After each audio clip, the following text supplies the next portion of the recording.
I'll share one thing. A woman told me, she was giving me a massage. She wasn't even my therapist. She's giving me a massage and she's feeling things and asking me questions. And she told me, things don't work out with your staff in this space because you are playing out your childhood trauma on them. Ooh, in the massage. Yes. And I was just like, what do you mean? Susie. And so what she said was, like, I had a disappointing experience with a parent who, it was my dad. So it was disappointing, but he turned himself around. Yeah. And he came back full force.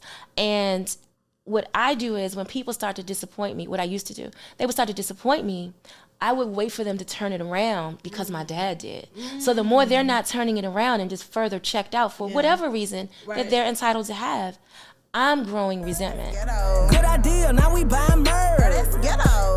Payment miss. Ooh, the ghetto. Say she quit. Ooh, the ghetto. Late on your rent. Rent is ghetto. New event. Ooh, the ghetto. Invoice in. That ain't ghetto. Money spent. Oh, that's ghetto. Hold on, it's kind of ghetto being a CEO. Welcome back to another episode of the Ghetto CEO podcast, where we talk about all things CEO. Because listen, being a CEO is giving very much ghetto. A lot of times on the internet, they do not talk about the raw and unfiltered truth, the headaches, the heartbreaks, and all the things, right? So if you are loving this podcast, I need you to like, comment, subscribe, okay? I need you to leave reviews, because that's how we know, and the streets know, that we are doing a really, really good job over here. But today we have a guest here that I am so excited for you guys to hear her story. I was reading the production notes like, oh, this is juicy. So listen, we got my girl Nikki here from Zen in a Jar, and she's going to tell us about how she started this company and some of the headaches and heartbreaks that she had along the way. Welcome, Nikki, to the Ghetto CEO show. Hi, thank you. I'm so happy to be here. Yes, I'm excited for you to be here. So listen, tell them who you are and about your company. Okay. Hi, y'all. My name is Nikki Brooks, and my business is Zen in a Jar. What we are a home and body care fragrance brand, and my niche is being like that cross between the healing properties of aromatherapy and the power of body chemistry. So all of my girls, they're the ones that walk in the room and you're like, who is that? Who smells so good? Like, that's like our thing. So we do that we started with body scrubs and then candles, and then it grew to shea butters, room sprays. Like, you know, when you're like, I want everything in my life to smell like this one particular thing. So that's what we do now. I love it. Ooh, and y'all, I got some goodies over there. I can't wait, because I love when you got thick thighs and all the things, you gotta smell good. You know what I'm saying? Yes. That's what it's all about. Yes. It started as my side hustle. As a little girl, I used to like to play in my grandmother's vanities. And like, I'm the oldest grandchild on both sides. I didn't have any cousins with them for a minute. Yes. So I'm making my own fun in the vanities. Yes. And I'm making potpourri and stuff like that, pretend perfumes and weird stuff, making a mess. And then I actually needed to do this on the side to pay for my doctorate. Okay. So it just grew from there, and I don't even use my doctorate right now. Because I was like, what do you have a doctorate in? Dr. Nikki, I am so sorry. So like, I was an IT project manager in federal government. Okay. For 19 years. I've been in there since 10th grade. And I applied for this doctoral program, and we had tuition assistance when I first applied. Yeah. So by my first residency, the government had just removed tuition assistance as one of our incentives, right? So I was like, okay, I'm already in love with how my mind is being trained to think, and I don't know how I'm going to pay for this, because I was already living on the edge of my means. Right. Like, I had a really nice six-figure salary, but I was living at National Harbor, which was super expensive.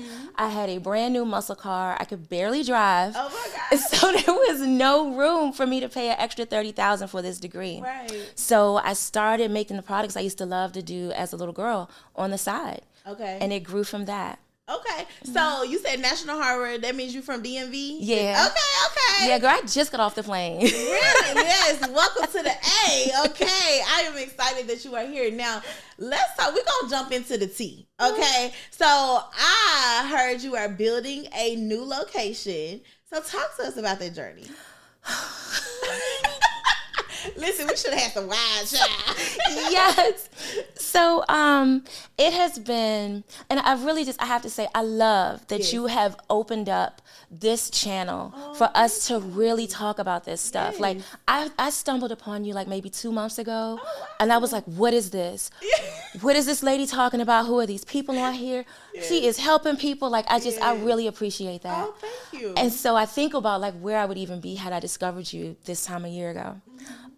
So with my brick and mortar, my experience had honestly been pretty charmed leading up to 2022. So I kept falling into beautiful situations and opportunities. And, you know, it's so great. I'm taking people with me. We're doing all of that. And so when I got this space, I learned that, number one, I am the person responsible for everything. There's nobody to call when something isn't working, when somebody isn't doing what they're supposed to do.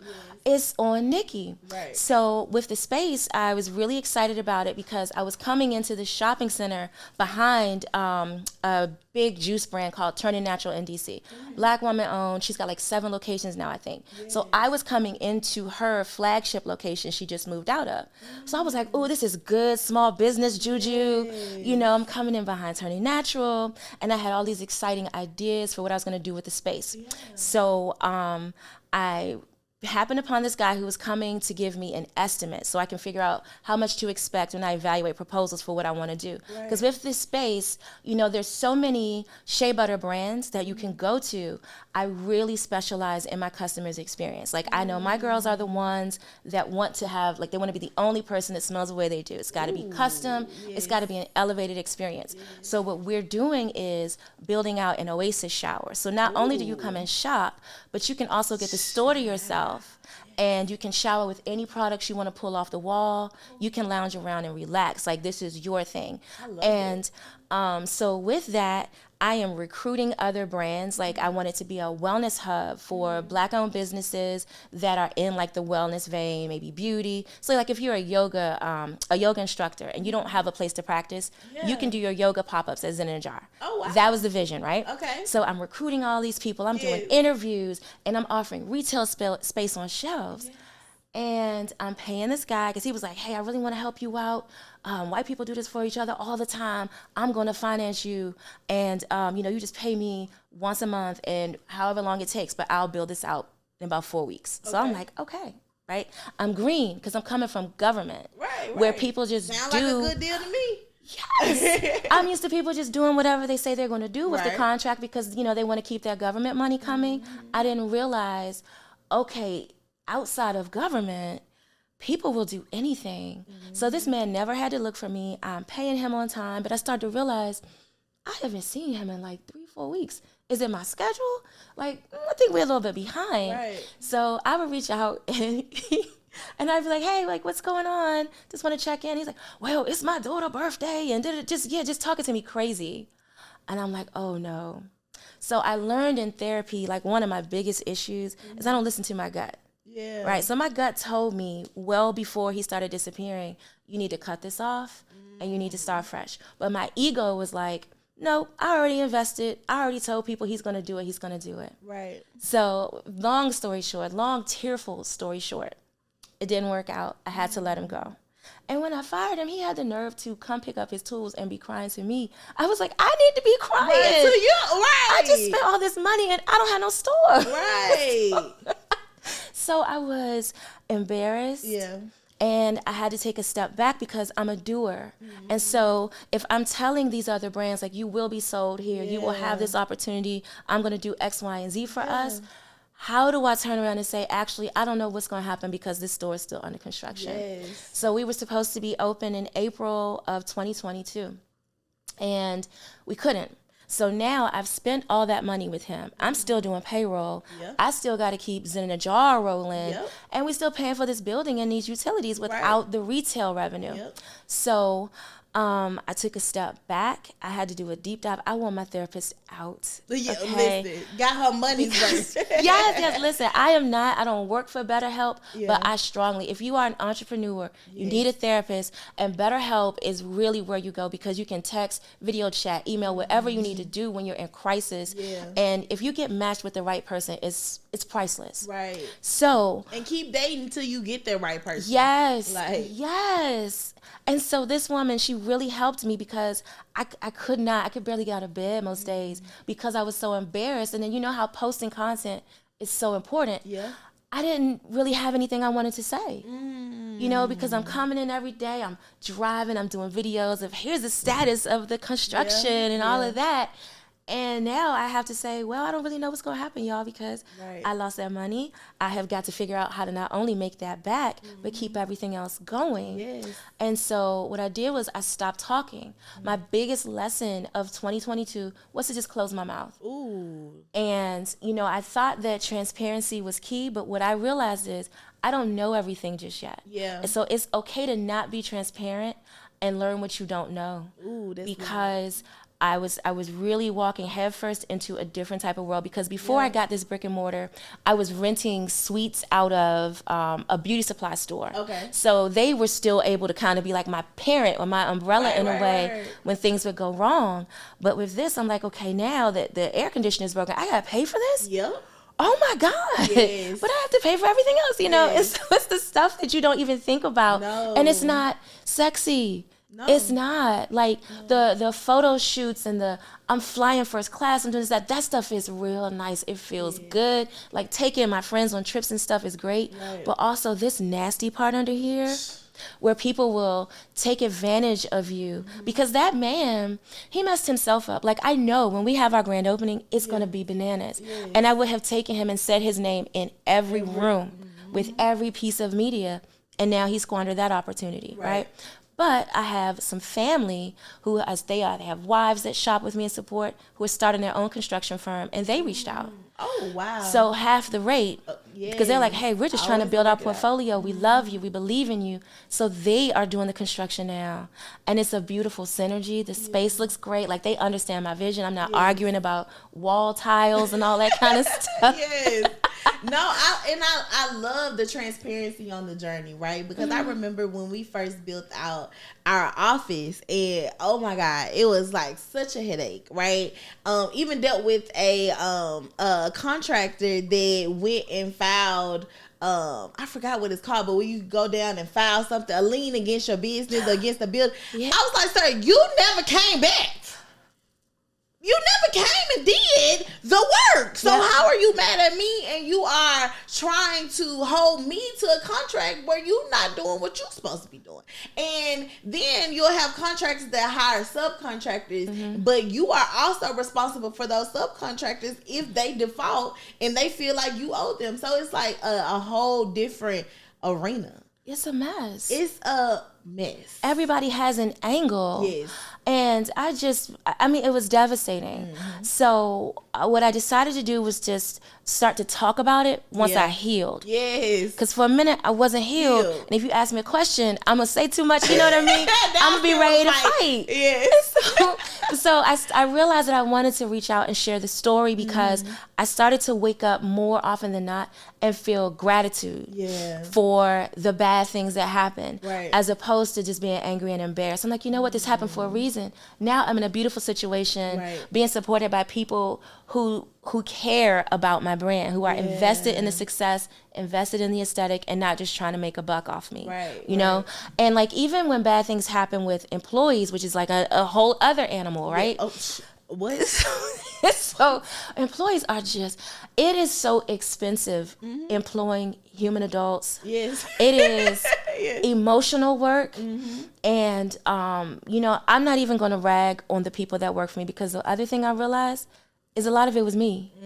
I was coming from government culture where as a young Black girl, coming in so young, I had people who mentored me and they meant well, but they taught me to water myself down and talk around what I want because in the IT field, it's not welcoming to Black women. And so it's very easy for you to be labeled as aggressive, difficult to work with, etc. So I was coming into leadership as an entrepreneur, not being clear with what I want. And constantly having that issue of why aren't they doing what I asked them to do? Like, why would you be so casual? Why would you treat what I asked you to do like an option? And I had to really sit back and say, well, it wasn't me. It was my best friend. Yes, bestie. She was like, first of all, you smile too much on the internet. Yeah. And you say everything to people to make them feel like it's an option, should they choose to do this. Yeah. So I was like, okay, so I did the work to speak more assertively, and I also had to toughen up to not be so quick to cave if I offended somebody. Yeah. Because I tied my value as a brand to, well, I have to be a nice person so people can want to shop with me. And that's not it. Right. How did you step out of that? Because I know a lot of people feel like I tell people you are a direct reflection of your business. So whatever you're going through internally is going to come in your business. So how did you combat that? Therapy. I had to really deal with my people pleasing. Yes. I had to figure out what is it within me that wants to be so likable. Yeah. Why am I not confident enough in my product? Yeah. But I'm compromising myself. I'm constantly signing on for events and collaborations that I don't really feel like doing. I don't have the bandwidth, but I'd like to appear as agreeable and easy to work with. Yeah. So when I got to the root of that with my therapist, I was like, oh, okay. So now that I know what this is, now I can talk to the person I have this with, as opposed to bringing it into work. Because you're right, all of our personal stuff is spills. And if it's something that you have not resolved, it's going to come out in your business. Every time. If you don't know it, your staff knows it. Yep. Your friends know it. Your partner knows it. Yes. Because when I started realizing my stuff, I'll share one thing. A woman told me she was giving me a massage. She wasn't even my therapist. She's giving me a massage and she's feeling things and asking me questions. And she told me, things don't work out with your staff in this space because you are playing out your childhood trauma on them. Ooh, in the massage. Yes. And I was just like, what do you mean? Susie. And so what she said was, like, I had a disappointing experience with a parent who, it was my dad. So it was disappointing, but he turned himself around. Yeah. And he came back full force. And what I do is when people start to disappoint me, what I used to do, they would start to disappoint me, I would wait for them to turn it around because my dad did. So the more they're not turning it around and just further checked out for whatever reason that they're entitled to have, I'm growing resentment. Yes. Right. Because you expecting them to come back, the expectation. It's me. I'm good to you. I pay you. Yes. Why you not doing this? Right. Why you ain't bubble wrap the package? Yes. Have you ever been at the club and your phone died and you couldn't call your Uber? What about when you trying to shoot some content and you was about to get that perfect picture and then boom, the phone goes dead? Well, I don't have that problem because I have a mobile charger with Power Me Lab. That literally, y'all, this charger lasts for hours at a time without me actually having to charge it all the time. So listen, my friends over at Power Me Lab wanted me to offer this to our listeners because they said y'all needed y'all phone charged and y'all can't listen to the Ghetto CEO podcast if your phone is dead, okay? So they're going to give you guys a special discount. All you got to do is head over to their site and use code Ghetto CEO, but this discount will not last forever. So I want you to click the link below, click the link in the show notes so that you could be able to shop this discount with Power Me Lab. Back to the episode. I think that's a real thing, and I think a lot of times as entrepreneurs, as we're hiring and people are coming into small businesses, they don't realize that you are getting, like, it's not that the CEO, Jeff Bezos, don't have emotions that he has to deal with. Yeah. You just down here in the picking and packing in California, he not talking to you. So his leaders are getting this, right? So a lot of times when they come and work in small business, they forget that we're humans, right? There are moments, there are things, and I tell people there's a respectful way to be able to say, okay, Nikki, you ain't have to say it like that. Yeah. Or, let's have a conversation because I don't know until I know, right? Yes. And a lot of times we don't know because people don't say anything to us. So we just learning these lessons as we go. Mm-hmm. And I literally learned with hiring and being around people. And what I realized is that in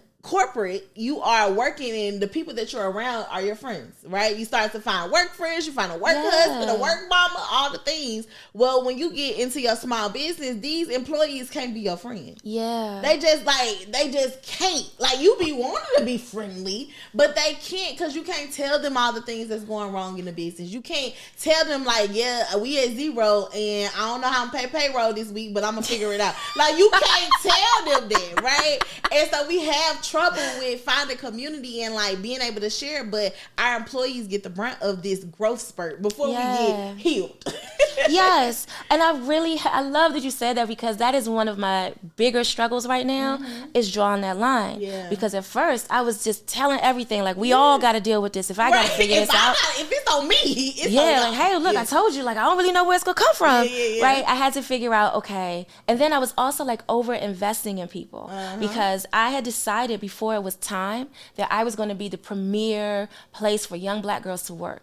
I want you to love coming to work here. I want to give you everything I wish I had when I was in government. I want you to dress how you want, how you have your nails how you want, be super comfortable. I was so worried about that. Yeah. They weren't doing nothing. No, they didn't earn. And they didn't take me seriously. Yes. And so I'm crying like, wait a minute, I got to do all these refunds and I have to pay this payroll. Like, now I got to explain myself on the internet. Like, right. And to these people. And the thing is, what I realized is, because I'm a nurturer. I'm a lover. I love hard. So even with my employees, I would love hard. Like, if you for me, I'm for you. You know, like, whatever you want, like, you want that red Jeep, I want you to have it. I'm going to help you buy it. You know what I'm saying? And then I started to realize I started to give things that people didn't earn.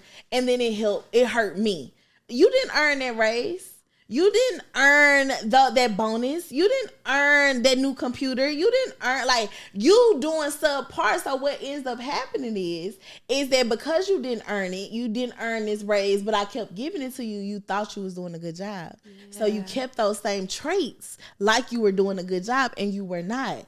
So, and it's hard to even know, because it's like, I want you to win. Like, why I can't just give you some money, because I want you to, you know what I'm saying? It's hard. I'm about to cry. I feel so seen. Yeah. Girl, I see you. I struggle with that real bad. Yes. And because I want to nurture, because people poured into me. Yeah. Like, I'm not sure if you're familiar with the Spice Suite, but Angel ran the Spice Suite, and now she just opened Black and Forth. Okay. And so basically she bought a strip mall. Yeah. And she's got small businesses popping up in and out of store. And there's an esthetician, a hairstylist, a nail lady, and what is the other business? It's 4 businesses there. But basically, she built her business model on offering her space to small businesses. And I was one of the first ones. So having been poured into in that way, where I could we all had keys. It was like 20 of us with keys to her store. Yeah. Have your pop-ups, no charge. Do events, grow your clientele, no charge. I couldn't wait to do that for other people. Right. But what I realized, like, what I got from therapy, she told me a story called The Butterfly. And she said, okay, Nikki, There's a story of this butterfly. This guy is walking through the forest. He sees a butterfly struggling to get out of the cocoon. And so the guy, he goes and opens the cocoon a little bit to help the butterfly out. And he continues his walk. He circles back. The butterfly is dead on the ground. And so she said, what is the moral of this story? And I said, the guy helped the butterfly too soon. And she said, no. He wasn't supposed to help the butterfly. Ooh. He injected himself into the butterfly's journey, where the butterfly was supposed to struggle and strengthen its wings to get out of the cocoon. And so now the butterfly is on the ground dead, no potential, nothing can happen, and this is you. She was like, it's not that you keep hiring jerks, it's you who makes them skip the difficult part of their journey because it's what you would have wanted. But what you don't realize is you needed that to survive the parts that you're dealing with now, which is like the brick and mortar piece. And I was floored. That's crazy. And so it softened my heart toward the people that I felt had taken advantage of me. But really, I was just doing too much. Yeah. It wasn't you, because you didn't ask for this. You didn't ask for me to give my all. And sometimes I think a lot of times we don't talk about the heartbreak as a CEO. Yeah. Like, it's very, like, I don't know if they think CEOs are like made of steel and we're just so hard. But it's like heartbreak when you think something is going to work out especially someone, right? Especially when you like, I love you, like I care about you, and so you much. Would do this to me. You do this to me. Yes, it's a thing. It's me. Yeah, me. I would do anything for you. You know, like you have this whole emotional thing. Yeah. And I had to realize, like, what I realized at the end of the day, as much as this is my business, this is my baby, but at the end of the day, this is just your job. Yeah. You know what I'm saying? Like, you are here for your paycheck. Like, I don't care how much you love me. I don't care how much you love what you do. And until you get to the point where you feel like you are invested with equity in this business or whatever, then this is just your paycheck. And I got to be okay with it. And I think a lot of times as CEOs, it take us a moment. Because there's heartbreak when you are hiring and firing and this person come in. You like, I trusted this person. And then all of your trust issues from your dad's trust issues and all things start coming back. Yes, it's a thing. I got a cheat code. What? Give us the cheat code, Nikki. So what I figured out is I haven't had as much success with people who I get off of Indeed or job referral and things like that. What has worked for me sustainably is my customers. So I have had customers step in, people with careers and things. Yeah. But they're so invested in the success of Zen in a Jar that they take on roles. Like my accountant was tired of seeing me run from my money stuff. Yeah. Right? So she's a customer, she's got a full-time career, but she manages the money as in a jar now. I love it. I have had my customer service. Okay, so I had a firm a couple years ago. I was paying them a whole lot of money every month. And they, long story short, left me high and dry, crippled my business. Like, I'm still rebuilding from that. Yeah. The milestone there was I raised my prices and did a big Mother's Day drop with this firm. And they had got me to a place where I thought it was okay to be hands off. Yeah. So I went to a wine festival with my line sister for the weekend. And all these emails are coming in. And it's PayPal cases, not PayPal disputes, cases. So it's a real issue. Right. People are claiming fraud and everything. And I had no idea this was going on. Right. So basically that firm, they washed their hands of the email early in April. So this is about end of April, early May that this is happening. Wow. Because one person got COVID and they didn't have like a contingency plan. Oh my And so I'm thinking no news is good news because I'm still making sure everybody gets paid, but I can go to this wine festival. Yeah. So that was really, really bad. Yeah. And I had some customers reach out like, hey, I know you've been posting all these great things about this firm, but you may not be aware. I sent this email on this day. I never got a response. Other people are saying the same thing. Wow. And so I'm devastated. I'm doing all of that. But those same customers reached out like, I'll run your customer service for you. And so there's this one guy, Alex. He is a customer, has his own career, but he has been running. We just celebrated 2 years with Alex because he shops with me all the time. He had for years. And he's invested in the customer experience. So he lets me know what I need to do to run things better on the back end. And he's also engaging the customers with the respect that he would appreciate if he was on the other end still. I love that. You know, so I've got that going. I've got customers that run my pop-ups because I'm an introvert. I can't stand vending. I do not like it. I like to be in the house just like this. Yes.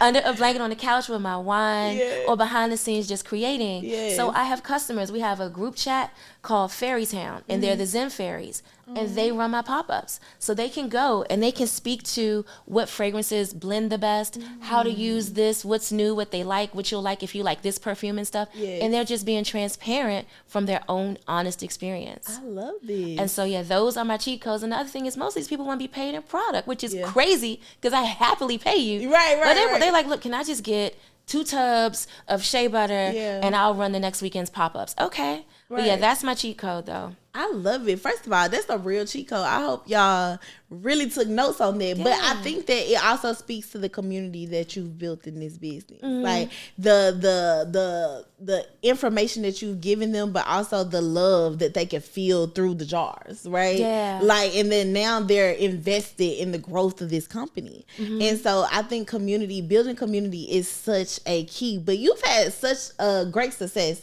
with not only building community, but also building this business. So what's the next level for you? What does the next level look like for you in this business? The next level for me is wholesale. So, okay, I want them to have a great experience at the Zen Sanctuary once we open, and come in and do their retail shopping. We might have things here and there on the website, but I want to move away from being so e-commerce heavy with the individual orders. Okay. And I want to go to the spas. Yes. I have Airbnb contracts where we do the toiletries there. Yeah. Like, I love those things. Yes. Because the e-commerce side with the individual orders, and I do love y'all, but it's a lot. So what I have to figure out is which pain points are worth it for Zen in a Jar to succeed. Yeah. I know that to scale up, I've got to scale down my repertoire. Yeah. I have done some of the mentoring sessions that the CEOs and founders that I look up to offer, and many of them say you got to scale it down. I have 217 fragrances right now. Oh, wow. I don't want to part with none of them. Yeah. Because we don't do the fragrance like out the bottle. Yeah. I sit and I create these things, and I think about, when I name them, what song am I thinking about? Yeah. What memory does it jog for me? What color do I think about when I smell this? Like, it's all an intimate experience. So I don't want to part with that. Yeah. So I know I need to scale it down to 5 to really go where I need to go if I were to go in another direction. So what we're going to focus on is the wholesale contracts with the spas. Okay. And with hotels, like boutique hotels, and I think I just mentioned like the Airbnbs. Yes. But that's really profitable. Entrepreneurs look into Airbnbs. What can you offer? Because most Airbnbs, they want to have a unique thing that they offer, these vacation rentals and stuff like that. We just cold call them. Send them a box of your products. Right. Like, if it's a fantastic product, what is the reason to say no? Right. It only makes them stand out if they work with you. Exactly. You know, and another cheat code is everybody wants to affiliate themselves with minority-owned businesses and things like that. Step right into that. I love it. This was good. And you gave the girls some bars, some therapy and some bars, okay? Some gems. I love it, Nikki. Well, listen, if anybody is listening to this episode right now and they're like, oh my God, Nikki is me. I am Nikki. What would you tell them to keep them going in this journey? Girl, okay, I love this question. Here we go. Therapy. You have to know yourself. Your personal stuff is going to spill over into your business. The more money you make, the more whoever you really are is going to show, good or bad, right? Our inner child needs to heal. It needs to be heard. And this, like, you know, in entrepreneurship, there's a lot of ego. We are overachievers. We have people that are saying yes to us and telling us we're great all day, every day, just to stay in our orbit. Whether it's something that we want or not, right? You need a real tribe. So that's therapy. You need a tribe of people that are comfortable being honest with you. I got a 24/7 group chat full of uncomfortable information. And it's called the Unsolicited Mirrors. And it's my girlfriends, Wumi and Sherelle. Come on. And so, like, you know, what keeps us, because we're each entrepreneurs, what keeps us from going crazy, cursing people out online is we'll screenshot it. Hey, y'all, is it me? Tell me if it's me. And they'll say sometimes, like, girl, it's you. Or they'll say, no, girl, fuck that. These people are crazy. Don't let them talk to you like that. Right. And then we could just deal with that offline as opposed to tanking your business publicly. But you need the people that'll say, hey, it's you. You're doing too much. Organic partnerships. People can feel anything that's inauthentic and clout chasey. Collaborate with people that you really feel a synergy with, and not people that you can just get something from. What can you contribute to this relationship? You know, it has to be a synergy. It has to be authentic, or people are not going to subscribe. They'll like it and yes it all day, but they won't shop with you if it doesn't feel authentic. And never stop learning. My last one is definitely always know there's something more to learn. Travel. I like to learn about what's going on in fragrance culture by going to perfume school. I've been doing this like since I was a little kid, like as a hobby, but my credentials are in technology and communication. So I like to see what are the trends in fragrance.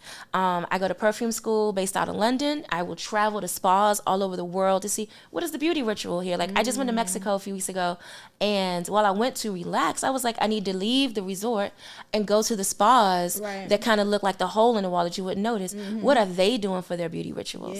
What can I come back and incorporate into my repertoire that exposes people to like a new way of doing self-care? So never stop learning, even if it's just books.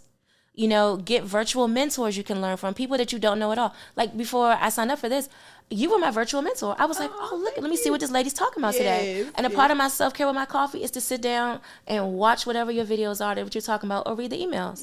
But there's information everywhere. Everybody isn't entitled to say yes to mentor you. You can still access their content, read up on their stories, and learn. So I hope that wasn't too many. No, that was good. That was, listen, you done gave him some gems, okay? Listen, y'all, I hope you guys enjoyed this episode. Make sure y'all stay tuned with Nikki. When is the Zen Sanctuary opening? Zen Sanctuary is opening July of 2023. Yes! And that announcement is going to be everywhere. Come take a shower with us. Yes. Come relax. We will always serve every day we're open. We're serving Black-owned water, champagne, and coffee. I love it. Listen, y'all meet me there, okay? Because I'm coming. I'm coming to take a shower, okay? Yes. Listen, thank you for tuning in to the Ghetto CEO podcast. Once again, I do not take your listens lightly. Keep tuning in. Keep sending reviews. Keep subscribing, because we love what we do to talk about these Ghetto CEO stories. So make sure you like, comment, and subscribe, and I'll see you guys on the next episode. Invoice in.